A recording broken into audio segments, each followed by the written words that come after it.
Hi everyone, in this video we're going to talk about the chapter 8, Application, the Costs of Taxation. This is a book of principles of economics of Gregory Mankiw. So first of all, we're going to talk about the deadweight laws of taxation.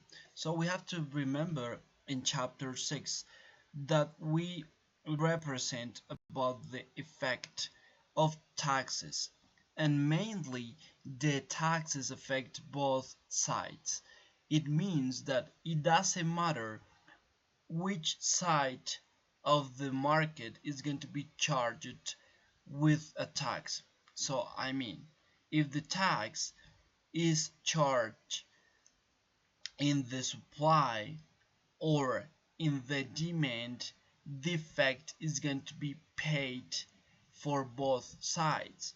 It just depends how it's going to be split between both sides. It depends on the elasticity of each curves. If you have any doubt, you can go to chapter 6 to understand a little bit more about this information.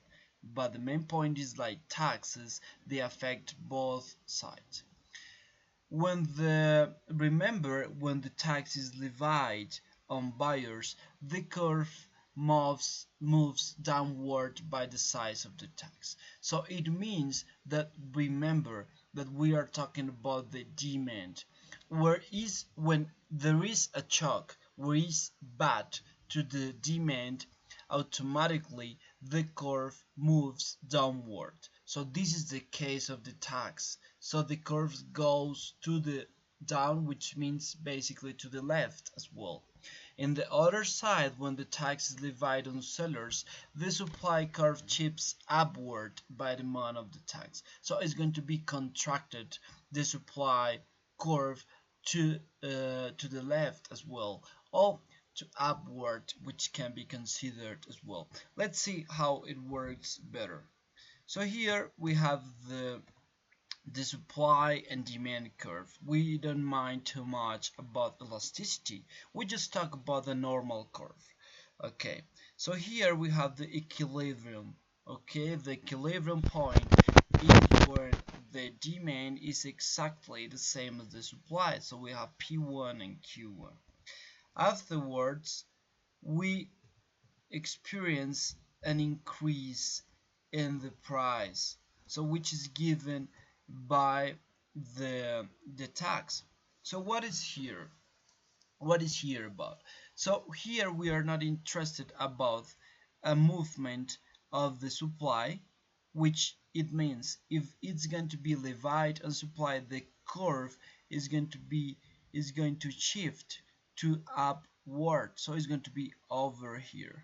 Okay, and the other side, this, if we're talking about demand, is going to be levied on buyers. So in this case we will see that the demand curve, it will go to downward or practically to the left. Okay, so the main point here is like this is this distance from P2 to P3 is basically the size of the tax.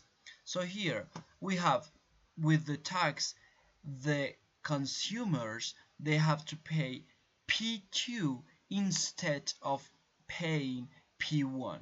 Okay, but this quantity, this higher price, is not going to be received completely by the producers. They will just perceive P3. So the difference, P2 minus P3, is the tax, is the value of the tax. And with this tax, we'll see here how the market faces a lower quantity demanded and produced in the market.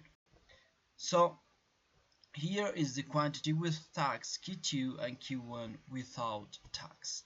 So here is the size of the tax.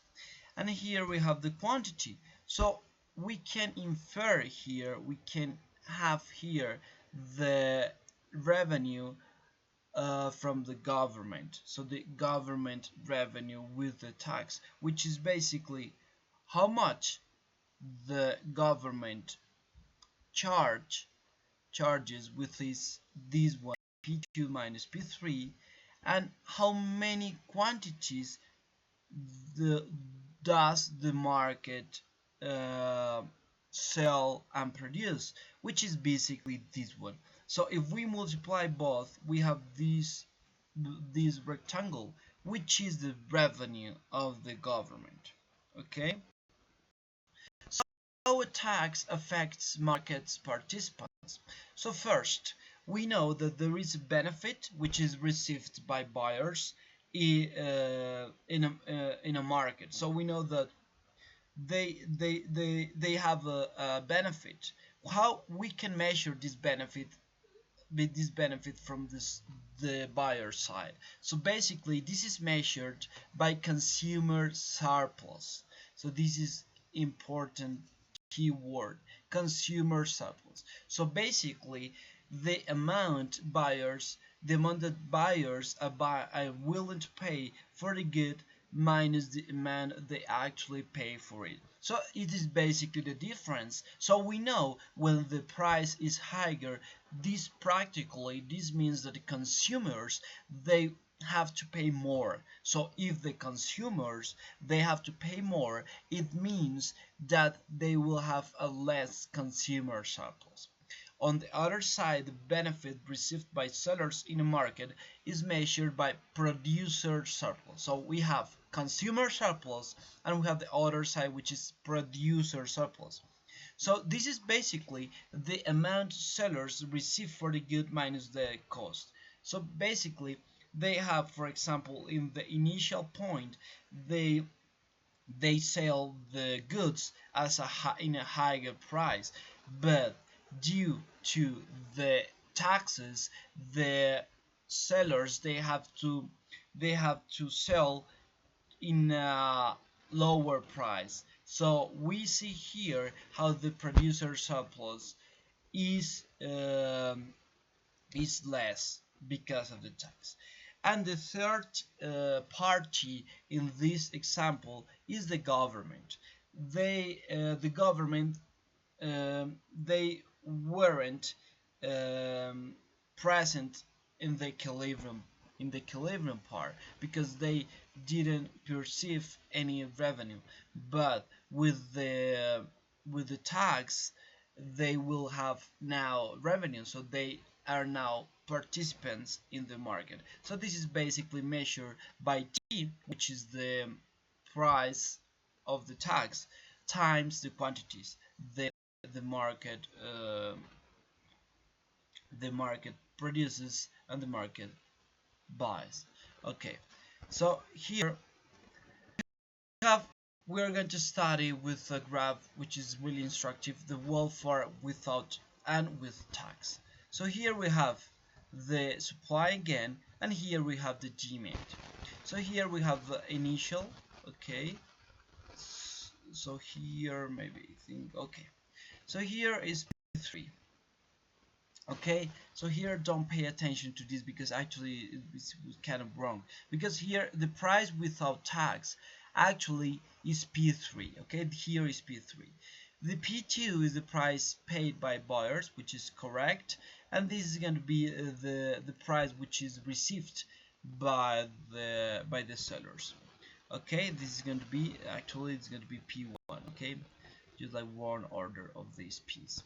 Okay, so Q1 is the quantity without tax and Q2 is the quantity with tax.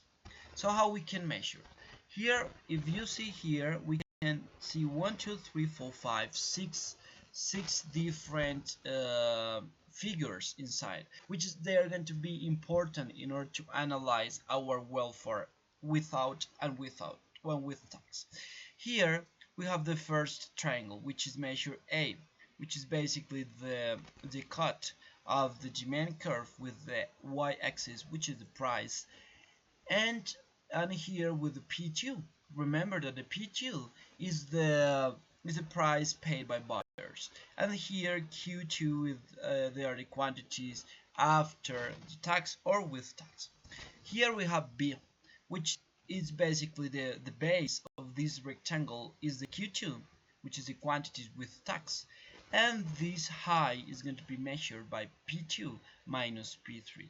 By P2, remember, is the price is the price paid by buyers after the tax, and P3 is the Cleveland price. Okay, the Cleveland price. Here we have the part C, which is basically the basis, the difference between the quantities Q1 and Q2, and there's going to be the high here is going to be the difference P2 minus P3. Here we have D, the D part, which is basically the base Q2, and the high is going to be the equilibrium price, which is P3 without tax, and P1, which is going to be the price which is going to be received by producers. We have E, which is going to be measured by the base, exactly the same as C, but the high is going to be the difference, the price received by producers minus the equilibrium price. And the last one is going to be Q2, which is going to be the base of this triangle, and the difference is going to be the cut of the supply curve with the price or the y-axis, and difference with P1, which is the price received by the producers. So here what we have here, remember that this is going to measure all the area which is up the curve in the demand side. It is considered as the consumer surplus. It's kind of saving, if you want to see this point like that. And the other part is basically what is down to the curve, which is going to be kind of benefit of the firm. So this is going to be considered part of the producer surplus. So here what we can measure here is the consumer surplus. So what was the consumer surplus without tax? It was A, B, C. Why? Because we have the equilibrium price, which is P3, and the quantities Q1. So here along this part of the curve there were a lot of consumers that they even can pay these prices in order to consume, but actually because of the market they don't have to pay this price. Actually they just have to pay P3, which is lower than the prices that this part of consumers they are willing to pay. So for this reason, A plus B and plus C, they are part of the consumer surplus. The next one is producer surplus. So they are this is basically G, E, F. Why? Basically because along this part of the supply curve, the producer they even can produce at this price, okay, but actually these producers they don't have to produce at this price because the market guarantee them a price of P3. So for this reason there is a producer surplus, pardon, of D, E, and F. So we have D plus E plus F. This is the producer surplus. Now what about the tax revenue without tax? Okay, basically it's known. There is no tax revenue because in the equilibrium without tax, there is no tax. So it means if there is no tax, there is no government. So how we can measure the total surplus of the market? So here it's going to be measured by the consumer surplus plus the producer surplus. So it's going to be A plus B plus C, which is the consumer surplus side, plus D plus E plus F. So this is the total surplus of the market. So now we're going to figure out what happened with tax. So with tax, remember that the consumers they don't have to pay more P3, so because of the tax they have to pay a higher price, which is P2.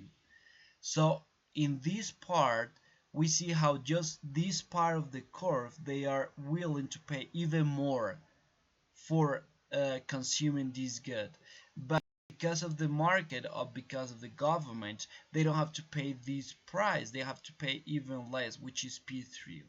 P2, which obviously is higher than P3. But even though we have here that there is like kind of saving less, but there are still consumers that they're willing to pay even more, but they have to pay P2.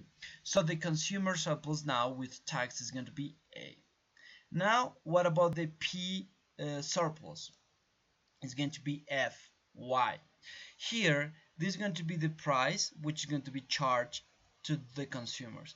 It would be nice if producers they will receive P2, but no, they have to receive less because part of this income is going to be given to the government. So they are going to receive just P1 because remember P2 minus P1 is going to be considered the tax, the size of the tax. So here we have here how producers that they are along this part of the curve, they actually they are willing to produce even to this price lower than P1. So we see here how these people around or along this part of the curve, they don't have to produce a price lower than P1. They're going to receive P1. So we see here how F is considered the producer surplus. Now what about the tax revenue? Remember that the size of the tax is going to be this one, P2 minus P1. So this is going to be the price that's going to be received, or the money that's going to be received for each unit from the market. So you have to figure out how many times you're going to receive this one. So it's going to be received by the quantities that they're going to produce. So it's going to be received by 2. So this is like the base and this is like the height. So we have here B plus D as a measure of welfare for the government is going to be B plus D. So if you notice, this B was before from the consumer side, okay, and this D was previous from the producer side. So now it's going to be taken by the government, and now you're like understanding, or you're like taking into account that this CE is going to be taken for anyone, okay, and we will see a little bit ahead about that. So here we see how total surplus is A plus F plus B plus D.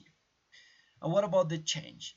We have here the consumer surplus, which is going to be reduced by B plus C, because this is going to be it's going to be given B to the government, and C is going to be like kind of lost.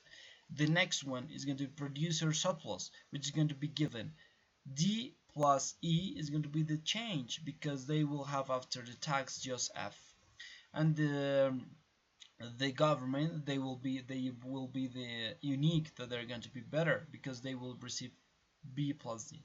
And if you notice here in this tax, in the total welfare, we don't see C, neither E. Okay, so this is the CE that's going to be lost after the tax. So this one, CE, is considered as the dead weight loss. Okay, so they are considered like the transactions, the potential transaction, they're going not to be carried out after the tax. So this is the loss of the tax. So remember that the equilibrium is going to be affected by external party which in this case is the government. So we see how the total welfare is reduced. We can like the determinants of the deadweight loss. So here we have like several cases. Here we have the first case, which is inelastic supply. So let's imagine a case with inelastic supply. Remember, inelastic supply is a supply that it doesn't respond too much to the changes in prices. So it doesn't matter how much the price changes, but the quantities they are not going to vary too much. So here we have the initial case which is this one is the equilibrium, and imagine that here is the size of the tax, okay, which is going to be a standard, or is going to be the same for the examples that we are going to see. So here, this is the, remember this triangle, this is going to be the dead weight loss. So here is kind of small, okay, is not like too large. And here we have the other side of inelastic demand. Remember, inelastic demand is another the same, like analogous case of supply, of inelastic supply. We see how from changes in price is going to be a really higher response from the quantity side. So here we have the same size, and we see here that both they are kind of equivalent. So we can like conclude that there's kind of small. So just keep in mind, we are saying here that when there is inelastic curves, the impact of attacks measured with the dead weight loss is going to be low.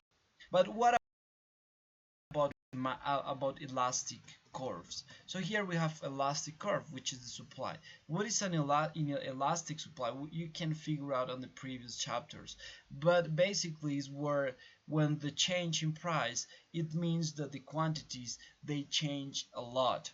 So here we have the same size of the tax, because remember we are taking into account the same like money that the government they're going to charge for this good.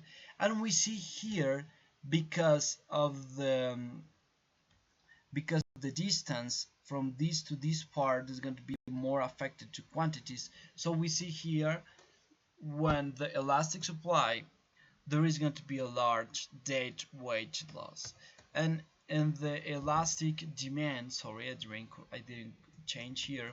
So when there is here the supply is the white one, and the green one is the demand. So we see here how with the same size of the tags, we will see how it's going to be analogous to this one. So this concludes that when there are inelastic curves, there is going to be a small dead weight loss.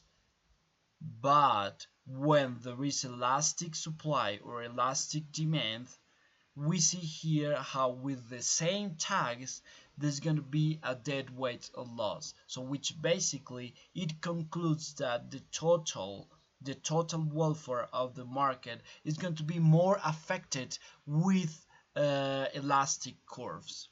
Okay, and here we have the dead weight loss and tax revenue as taxes vary. So here, okay, we already saw about the dead weight loss, and we want to see here about the tax revenue, how it behaves. So here we have again the price.